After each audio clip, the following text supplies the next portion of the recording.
क्या आप इतने बहादुर हैं कि खला में चहलकदमी कर सके?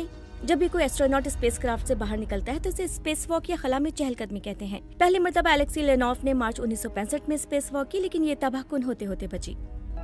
मैं जमीन से ऊपर था, लेकिन कायनात में मेरी जगह बहुत ही छोटी थी। जिस वक्त स्पेस रेस जोरों पर थी वो रूसी कॉस्मोनॉट थे। एलेक्सी जमीन से 500 किलोमीटर ऊपर 5 मीटर लंबी तार से जुड़े थे और तकरीबन 10 मिनट तक सब ठीक था। और तभी चीजें गलत होना शुरू हुई। मेरा सूट खराब होने लगा, मेरे हाथ दास्तानों से फिसल गए, पाँव जूतों से।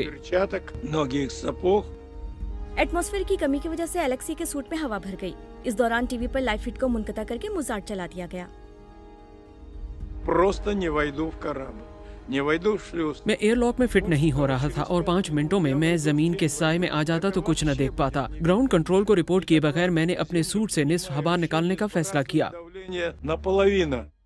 एलेक्सी खुद को वापस अंदर ले जाने में कामयाब हो गए, लेकिन इस दौरान उनके जिस्म का दर्जा हरारत बढ़ गया। अंदर इतनी ज्यादा गर्मी थी कि ये खौफजदा कर देने वाला था। मेरा 6 किलो वजन कम हुआ।